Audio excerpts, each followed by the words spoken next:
Sucesso. Então tá sendo gravados.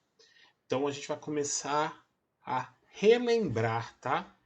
Porque isso aqui é assunto do ano passado, é assunto da segunda série. Nós vamos começar a falar de equilíbrio químico, falar principalmente da questão da constante de equilíbrio, como a gente calcula, qual é a interpretação que a gente tira a partir dela. Então, antes de tudo, para agilizar a nossa vida, eu gostaria de saber o que vocês se lembram desse assunto. O que significa o equilíbrio para gente? O que é a constante de equilíbrio? Fala aí para mim, ou no microfone, ou no chat, do que vocês se lembram sobre esse assunto. Por favor, não me envergonhe. Vai.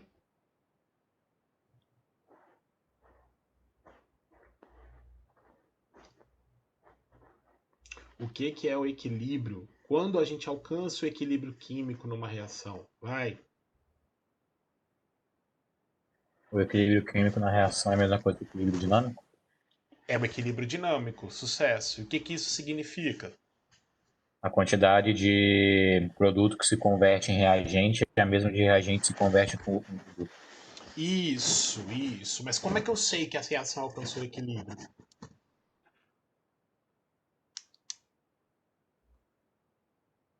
É, A aí já. velocidade da reação ficou muito baixa. Como é que é? A velocidade da reação ficou muito baixa. Não necessariamente. Assim, ela não fica muito baixa. Mas vamos lá, já tá indo num caminho bom. Tem duas coisas que a gente avalia numa reação química para dizer que ela alcança o equilíbrio. A gente avalia tanto as concentrações dos reagentes e dos produtos e a questão da velocidade. Falar aqui pra gente, quando não sobra nenhum produto. Então, quando não sobra nenhum produto, reagente, beleza. Quando não sobra nenhum reagente. Quando não sobra nenhum reagente, não significa dizer que a reação alcançou o equilíbrio. Quando não sobra quase nenhum reagente, a gente pode dizer que a reação tem 100% de rendimento, né? Que praticamente a conversão foi total de reagente para produto. Mas isso tem duas coisinhas, como eu estava mencionando, tem a ver com a concentração dos reagentes e dos produtos e, e a questão das velocidades. Então, deixa eu só explicar para vocês porque o termo equilíbrio dinâmico que foi citado aí, ele é bem importante. Porque tem gente que entende que quando uma reação química, um processo fisiológico, bioquímico, ou mesmo no ambiente natural, ele alcança o equilíbrio, muita gente entende ou interpreta que a reação química acabou. Ela chegou ao final. E a reação química ela não acaba. A gente diz que ela alcança esse equilíbrio dinâmico. Por quê? Porque qualquer fator que possa influenciar nesse equilíbrio vai promover desequilíbrio, correto? Então tendendo tanto para um lado quanto para o outro. E aí a gente tem que especificar e avaliar algumas questões aqui. Então, deixa eu pegar o laserzinho aqui, só para a gente dar continuidade. Então, olha só, essa figura aqui a gente trabalhou dentro da cinética para mostrar como é que é a velocidade de uma reação química. Então nós discutimos que aqui eu tinha a substância A, substância B e substância X, e pelos dados que estão na tabela aqui eu consigo interpretar quem é reagente e quem é produto. Porque o reagente, no tempo igual a zero, que é no início, existe e está em grande quantidade. E com o passar do tempo, a gente vai vendo a quantidade dessa substância diminuindo, que é o que acontece com os reagentes. Eles vão se chocando, né? E vão sendo convertidos em produto. Mesma coisa acontece com o B. Só que o X no início da reação, ele não existe. Então a gente já indica por ali que o X é o produto. E a quantidade dele vai aumentando com o passar do tempo. Então ele vai sendo sintetizado. Quando é que a gente entende que uma reação química alcança o equilíbrio químico? Quando a partir de um determinado instante qualquer, as concentrações elas não se alteram, elas ficam constantes. Aí vocês conseguem enxergar aí na tabela que no tempo, nesse exemplo, a partir dos 15 minutos, as concentrações de A, de B e de X, as quantidades não se alteram, elas permanecem constantes. Então, toda vez que a gente fala assim, a reação alcançou o equilíbrio, as concentrações dos reagentes e dos produtos, elas permanecem constantes, ok? Isso a gente viu pela tabela, mas você consegue ver isso graficamente também. correto? O produto sempre inicia do tempo zero, da concentração zero, e vai aumentando sua quantidade com o passar do tempo. Os reagentes, no tempo igual a zero, têm uma concentração, um certo valor, que vai diminuindo com o passar do tempo. E num certo instante, que aqui não apareceu, mas não importa, a gente vê no gráfico, essas quantidades elas ficam constantes, ou seja, elas ficam paralelas ao eixo X.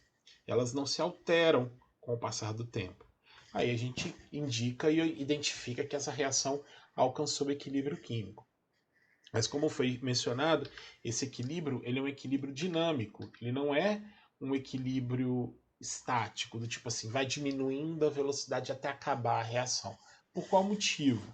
Porque ocorre um fenômeno que a gente chama de reação inversa. O que quer dizer isso? Que o início é reagente se convertendo em produto, que é o que a gente chama de reação direta. Quantidade dos reagentes ele vai diminuindo com o passar do tempo. Cada vez menos reagente se encontra, menos colisão acontece, menor velocidade. Só que a gente entende que se a quantidade de reagente diminui, a de produto aumenta. Então existe um aumento da possibilidade dos produtos, das partículas se encontrarem, correto? E ao se encontrarem de forma efetiva, eu garantir a reação inversa acontecendo. Aqui eu não estou falando se isso é favorável, se isso é energeticamente possível, se é de interesse ou não. Estou falando que existe, ou em grande quantidade ou em pequena, mas existe essa possibilidade no processo que a gente chama de reação inversa. O que nós temos então para indicar que a reação química ela alcançou equilíbrio nessas duas reações? A gente diz que a velocidade da reação direta, que é essa que vai diminuindo com o passar do tempo, ela se iguala à velocidade da reação inversa, que é o V2, que vai aumentando, porque eu vou tendo cada vez mais produto. Então, num caso de um gráfico, as velocidades elas ficam constantes e elas passam a ser iguais. Então, é nesse instante aqui que ele está chamando de tempo do equilíbrio, é o tempo que foi gasto para começar o equilíbrio químico.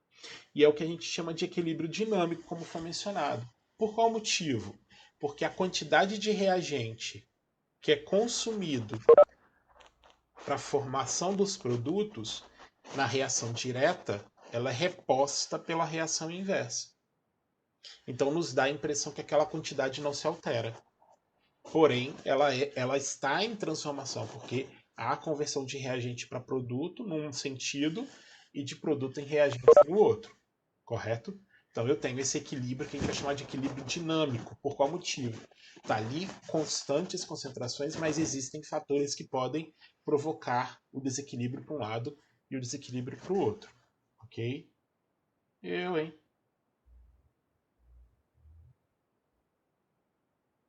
Tá doido.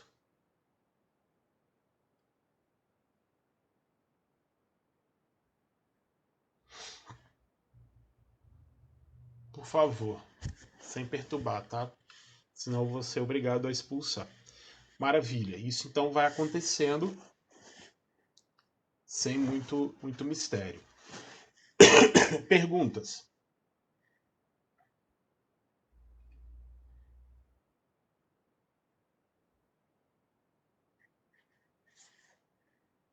Nenhuma por enquanto? Por enquanto é tudo bem claro, não é isso? Então eu acho que isso está bem fresquinho na mente de vocês, que a gente trabalhou com isso com bastante dedicação ano passado, então eu acho que isso aí tá de boa. Então o que vai surgir para a gente para identificar esse equilíbrio químico? Surge então o conceito da constante de equilíbrio, que é esse K, correto? Que no caso aqui a gente está chamando de Kc, e esse C é o que a gente vai mais utilizar. Esse C está relacionado à concentração dos reagentes e dos produtos, ok? Então, vamos botar aqui, vou até escrever para ficar registrado aqui no vídeo quando vocês forem fazer as anotações e coisas do tipo. Maravilha? Então, aqui, ó, quando ele está falando da constante de equilíbrio em termos de concentração, a expressão, né, da reação, ela tem que indicar para a gente as características da matéria. Qual é o estado físico ou se está em solução. Nessa questão aqui do KC, quem vai entrar na expressão? Vocês viram que está falando que o equilíbrio ele é um equilíbrio homogêneo, correto? Então, quem entra na expressão neste meio serão os gases e as soluções aquosas. Então vai aparecer para a gente A é um gás, ou vai aparecer que B é aquoso, significa dizer que ele está dissolvido, beleza? Agora, se surgir um sólido, ele não entra na expressão, correto? Se existir um líquido, ele não vai entrar na expressão. Somente as substâncias, né?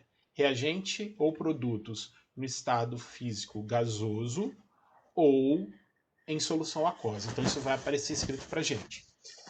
E aí o que a gente vai fazer? A gente vai fazer uma razão entre as quantidades dos reagentes e dos produtos presentes no equilíbrio.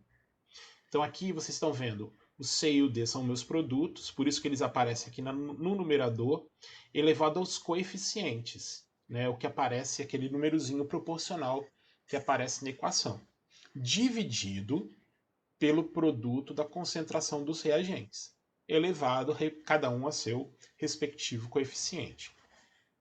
E aí nós temos uma relação interessante lembrar, né, da constante de equilíbrio, que ela é proporcional à razão entre a quantidade de produtos sobre a quantidade de reagentes. E é isso que é bom lembrar. Não é nem a questão matemática no momento que a gente vai resolver, mas a questão da interpretação da constante. Por qual motivo, Reginaldo? É porque se essa razão, ela... Desculpa, é KC, isto, da concentração. Existe o KP, mas a gente utiliza mais as concentrações em mol por litro.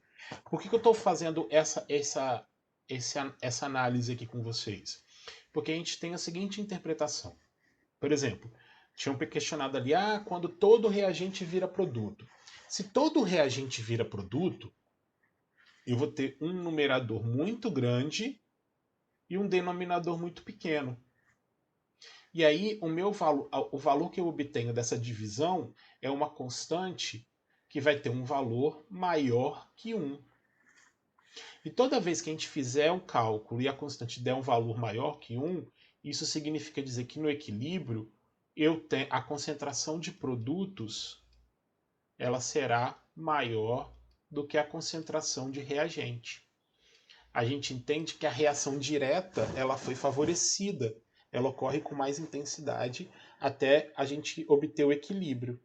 Ocorre a reação inversa? Ocorre, mas com muito pouca intensidade do que a reação direta. Agora, se eu fizer essa divisão entre produto e reagente e descobrir uma constante menor que 1, o raciocínio inverso é o que é válido. A gente vai entender que a quantidade de produto, eita, que agora ficou feinho, é menor do que a quantidade de reagente. Ou seja, se eu tenho bem menos produto do que reagente, significa dizer que a reação inversa aconteceu com mais intensidade do que a reação direta. Essa reação ela não é tão simples, ela não ocorre tão facilmente, então a gente consegue influenciar de repente para deslocar o equilíbrio, que a gente discute isso lá para frente. Mas aqui a questão agora é a questão matemática, né? Então, quando eu fizer esses cálculos, você tiver esses resultados, a gente vai interpretar.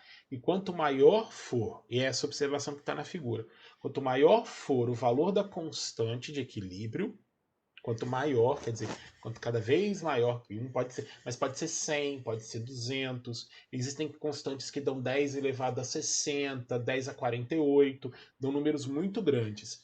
Quanto maior for o valor dessa constante, maior vai ser a extensão da reação direta, mais próximo do 100%, mais próximo dessa efetividade. Nós já falamos disso em alguns momentos esse ano, inclusive, sem especificadamente falar da constante.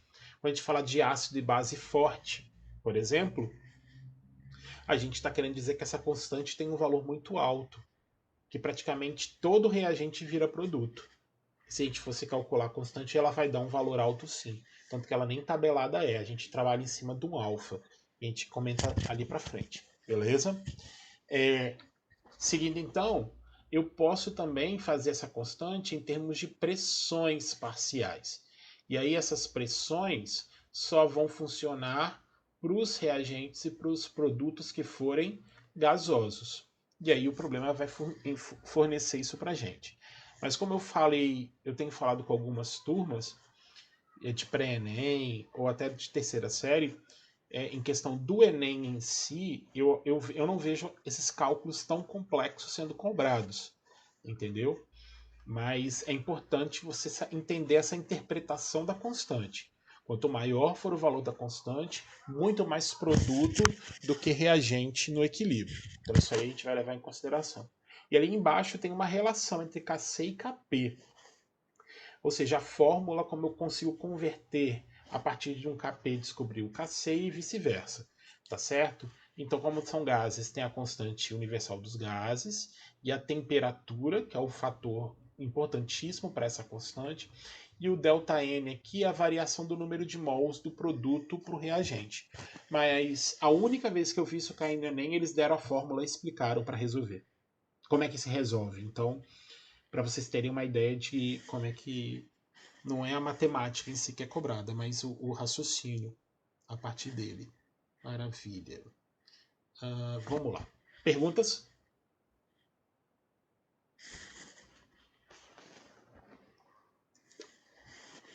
Então vamos ver uns exemplos aqui para a gente poder discutir melhor isso aí. Então olha só, essa primeira linha aqui está trazendo uma reação de síntese do ácido iodídrico, que é o HI. Então aqui vocês estão vendo que todos os reagentes eles são gasosos. Então, se eu quero calcular a constante de equilíbrio em termos de concentração, a concentração do H2, do I2 e do HI, eles entram na expressão. Então, concentração do HI, que é meu produto, elevado a 2, que é o coeficiente, beleza? Dividido, né, pelo produto da concentração do H2 pelo I2. E os dois elevado a 1, porque esse é o coeficiente de cada um, beleza? Para o segundo, aqui eu tenho a síntese, a equação que forma o gás carbônico a partir das substâncias simples, né? Lá, se fosse na questão da entalpia, seria a entalpia de formação. Observem que o carbono ele é visto para a gente no estado físico sólido. E por ser sólido, ele não entra na expressão do Kc. Tem a ver com a questão da cinética, porque ele no estado sólido ele tá muito agregado, ele não vai influenciar tanto na velocidade, então ele não tem influência no equilíbrio. Né? Talvez se ele tivesse dissolvido, seriam outras questões. Mas ali você vê a quantidade de CO2 no equilíbrio dividido pela concentração do O2 no equilíbrio. Massa. O terceiro ali, então. Opa, peraí. O terceiro, então, está mostrando para gente a síntese, a reação do magnésio com o hidrogênio aqui. Então tá vendo aí uma transferência de elétrons e ele quer que a gente escreva a expressão da constante de equilíbrio em termos de pressão. Pressão só vai entrar o gás. E aí, meu caro, o único gás que existe é o H2. Então, a constante de equilíbrio em termos de pressão, ele é totalmente dependente da pressão que o gás hidrogênio exerce ali. Professor, e se fosse tudo aquoso? Qual seria o valor do Kp? Eu não tenho gás, então o Kp seria igual a 1. Maravilha. E por último aqui, ó, CaCO3 sólido, CaO sólido e CO2 gasoso. Então, o Kp seria apenas a pressão do gás carbônico, a pressão do gás parcial, que no caso seria a pressão total, porque ele é o único gás presente ali. Tranquilo? Perguntas? Então, sempre que só tem um gás no Kp, o Kp1? Não, se eu não tenho nenhum gás e ele pedir o Kp, você vai falar que o Kp é 1. Ok. Beleza? Ah, agora vamos supor, aqui a gente está vendo o H2 no produto e o CO2 no produto. E se esse gás estivesse no reagente, seria Kp igual a 1 dividido pela concentração não, pela pressão do gás ali no denominador, beleza? Se ele estivesse no reagente. Se ele está no produto, ele fica do lado do numerador mesmo, sem muito mistério. Mas como eu disse, eu acho muito mais coerente, mantendo o ritmo do que é cobrado e exigido, é mais a interpretação da constante, né? Essa questão de estar deslocado para o lado do produto ou não. E aquelas outras interpretações que a gente já fez também, a questão do equilíbrio ácido básico, né? Para a gente descobrir pH e interpretar valores. Mas isso aí a gente fala mais para frente, beleza? Aqui eu só estou mostrando uns gráficos que não necessariamente, se eu falo de concentração, não necessariamente as concentrações elas têm que ser iguais no equilíbrio, tá? Isso aqui não é regra. A única coisa que tem que ser igual no equilíbrio são as velocidades, no sentido direto e inverso. Mas a gente consegue interpretar olhando para o gráfico, por exemplo, se a constante ela vai ter um valor maior que 1 ou menor que 1. Maior ou menor que 1, perdão. E aqui é simples, olha. Eu estou vendo o equilíbrio alcançado, e no equilíbrio eu estou vendo que eu tenho a quantidade de A maior que a quantidade de B. Se eu interpreto o gráfico, eu sei que A é reagente e o B é produto. Alguém tem dúvida quanto a isso?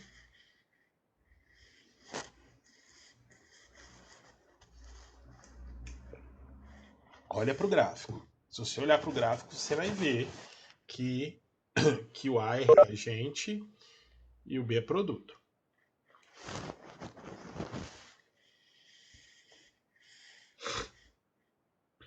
Sucesso. Se o A é reagente e o B é produto, e a constante de equilíbrio é dado, né, pela razão entre a quantidade de B dividido pela quantidade de A, eu consigo prever que nesse primeiro gráfico aqui, essa constante vai dar um valor menor que 1.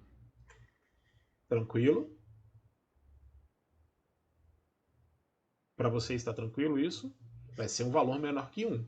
Porque eu vou ter um denominador com valor numérico maior que o numerador. Show. Agora, no gráfico de baixo, mesma situação. A é reagente, porque no início da reação tem uma quantidade, B começa do zero, tá vendo? Só que quando eu alcanço o equilíbrio, eu tenho mais B do que A.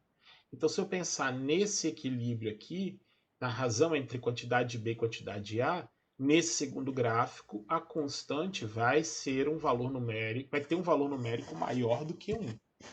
Então, isso é bacana de prestar atenção nessas informações que pode estar em gráfico, igual esse caso aqui, que pode estar em tabela, igual a primeira que a gente mostrou, ou pode estar descrito no texto. E com isso, você já consegue prever alguns resultados. Por exemplo, se a questão for de múltipla escolha, valores muito altos, dependendo da questão, né? Você já pode, por exemplo, eliminar. Se você sabe que a constante tem que ser um valor maior que 1, valores decimais você já pode eliminar, porque você não tem como chegar nessa resposta, porque ela vai estar errada. Na verdade, você tem como, mas não é a resposta correta. Correto? Então, essa interpretação, esse significado que a constante tem, essa interpretação química dessa expressão matemática, ela é muito importante. E metade do trabalho é resolvido. A outra metade é o cálculo, que a gente vai fazer alguns cálculos, entendeu? Como eu falei mais cedo, vou preparar uma lista, vou enviar para vocês praticarem, mas não vejo com tanta necessidade de ser cobrado aquela matemática. A gente vai ter que fazer para relaxar a mente e dormir tranquilo à noite. Tá difícil também, inclusive. Mas a gente dorme, tá bom? Ó, deixa eu mostrar um exemplo aqui para vocês. Então tá aqui, ó. Eu tenho aí de novo a síntese do ácido iodídrico, ou a expressão do Kc tá aí na tela de vocês. E aqui eu vou botar um gráfico, tá certo? E eu vou pedir, vou dar uns 2, 3 minutinhos para vocês calcularem a constante de equilíbrio. para esse equilíbrio que está sendo demonstrado aí para vocês. E aí, se você fizer o cálculo e achar a resposta, pode ir mandando inbox para mim. E aí a gente discute, já resolve daqui a pouquinho. Só eu adianto uma coisa, antes de vocês começarem. Quem já estiver fazendo não tem problema, mas vão me ouvindo. Graficamente, eu já consigo bater o olho e falar se essa constante tem que ser um valor maior ou menor que 1. Não é isso? Fala aí para mim, é maior ou menor que 1? Só escrever maior ou menor.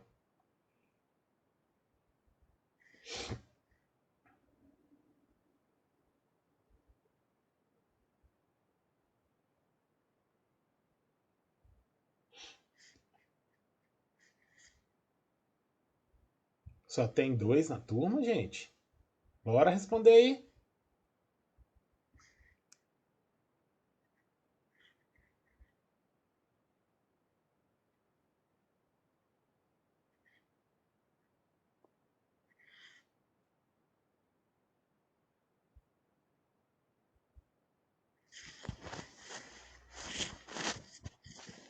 Três, cadê o resto? Somos 20 e tantos.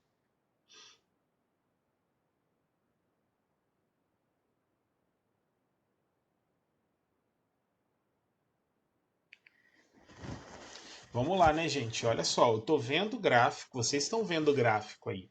HI tá lá em cima, H2 e 2 está lá embaixo. HI é meu produto. Então, se eu estou tendo um produto bem lá em cima e o reagente lá embaixo, a gente tem que esperar uma constante mais alta, com valor maior que 1. Agora, se você já fez a conta, me manda a resposta aí que eu vou começar a montar a resolução aqui, beleza? Ou espera mais um cadiquinho? Deixa um caderninho aí separado, beleza? Caiu aí, hein? Saúde. Deixa um caderninho separado, a calculadora aí à mão, para poder fazer esses rabiscos todos aí na resolução. Isso mesmo. Esse é o valor.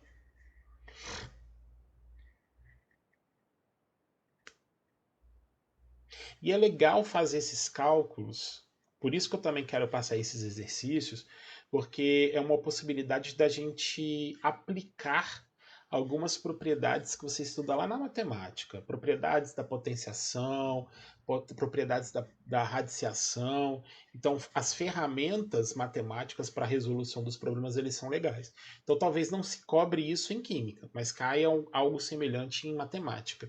Então, é bom a gente ter essa oportunidade. Quase, Samuel. Quase. Desculpa falar o nome, mas é quase esse valor, tá? Confere aí. Ó, eu vou começar aqui a observar o seguinte, ó. Então eu preciso da concentração do HI no equilíbrio, correto? Então, ó, a concentração do HI aqui, ó, no tempo 7 é um instante que aparentemente para gente o equilíbrio começa, não é isso? Então você faz o quê? Você prolonga a linha até o eixo Y e descobre que no caso do HI, a concentração no equilíbrio é 1,6. Isso aí, agora está certo. Elevado a 2, correto? A concentração da H2 e o I2, ele quis dizer aqui que ela é a mesma, né? Não é igual. Isso aí, esse é o valor mesmo, que é 0,2. Então é 0,2 vezes 0,2, que dá 0,2 ao quadrado. Beleza? Como é que você resolveria isso sem calculadora? O que a gente pode fazer aplicando algumas propriedades aí?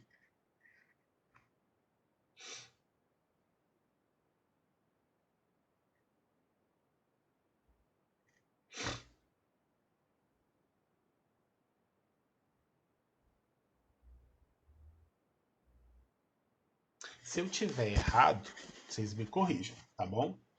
Se a nossa coordenadora estivesse presente, eu ia perguntar se eu estava explicando correto. Aí ela ia falar assim: muito bom, prof. Meus parabéns. Não é isso? Então, olha só, uma coisa que eu posso fazer, eu posso reescrever essa expressão da seguinte forma. Isso.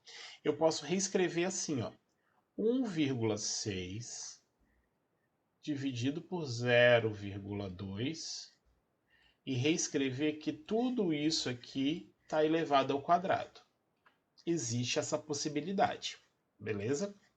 Uma outra coisa que você pode fazer, nesse caso você pode, antes que o nosso coleguinha criador de polêmicas, de regras novas, é o seguinte: se você observar 1,6 e 0,2, eu tenho o mesmo número de casas decimais após a vírgula. E se eu tenho o mesmo número de casas decimais, eu posso tirar essa vírgula. E aí, ó, fica muito mais fácil para fazer a conta. Ó, 16 dividido por 2 dá 8. 8 ao quadrado, eu vou achar então o valor da constante igual a 64. Não tem unidade, tá bom? Não tem unidade. Professor, mas eu posso fazer 1,6 ao quadrado, posso fazer 0,2 ao quadrado e fazer divisão? Não falei em nenhum momento que está proibido. O que eu estou falando é que a gente está usando essas ferramentas que a gente aprende lá na matemática para facilitar uma conta que aparentemente está complicada. Ah, mas eu estou com a calculadora, professor. Posso usar a calculadora? Pode usar a calculadora. Usa no dia do Enem a calculadora também. Tá bom? E aí depois você conta pra gente aqui, partilha a sua experiência, né? Manda seu depoimento, escreve aqui, dá um joinha. Parabéns, estou sendo irônico, tá? Óbvio que não pode utilizar calculadora. Tranquilo? Alguém não entendeu esse cálculo?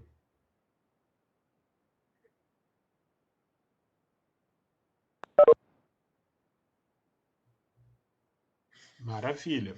Então eu vou passar um problema aqui para vocês resolverem. Resolva esse pra gente.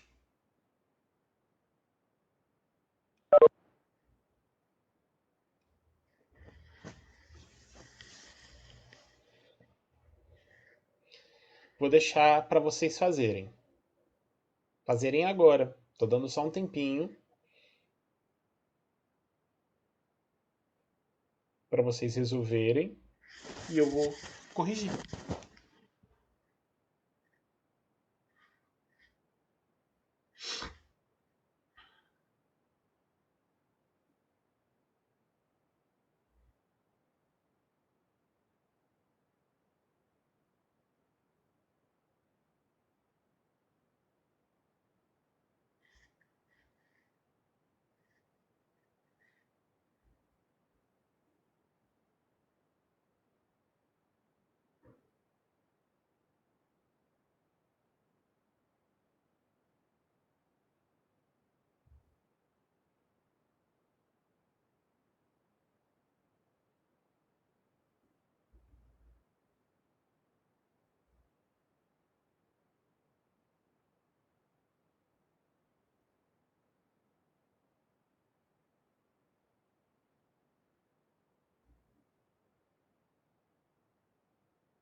E aí, se você for resolvendo e achando a resposta, pode ir colocando aí para a gente ver se acha o mesmo resultado. Estou lendo aqui, enquanto isso, uma matéria que acabou de ser divulgada a partir de uma entrevista do nosso governador, falando que para o ensino superior já existe a possibilidade do retorno às aulas em setembro, mas eles não oficializaram ainda. O ensino fundamental e o médio ainda estão suspensos. Tá bom? Enquanto você. Não é o que, Heitor? É o resultado?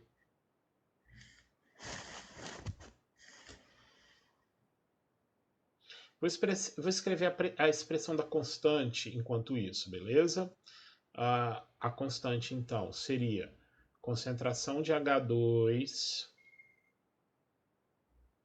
vezes concentração de I2 dividido pela concentração de HI ao quadrado. Beleza? Tem que dar uma olhadinha nas casas decimais aí, que eu estou vendo valores numéricos iguais de duas respostas que me enviaram, mas com diferenças em casas decimais, beleza? Eu não acredito que seja um valor tão grande assim não, tá?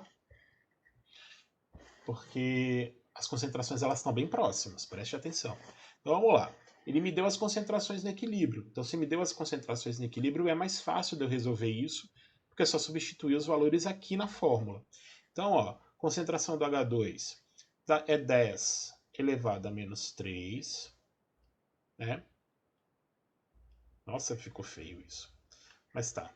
Vezes a concentração de I2, que é 2,5 vezes 10.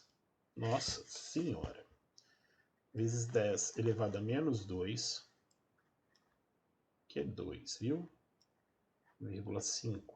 Dividido pela concentração de HI, que seria 2,2 vezes 10 elevado a menos 2 ao quadrado. Estou vendo vocês escrevendo aí, mas para agilizar a nossa vida, eu vou fazer a conta na calculadora. Beleza?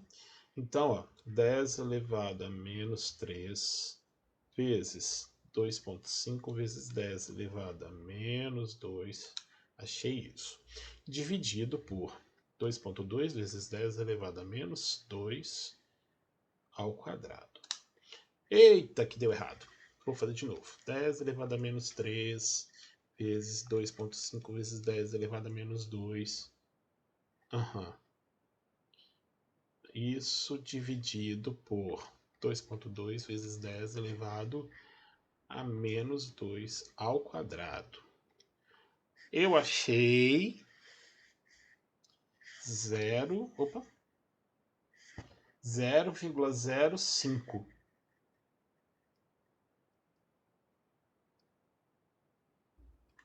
Nós vamos fazer o seguinte, peraí. Vou parar, inclusive a gravação. Obrigado pela atenção. Segue nós nas redes. É nóis.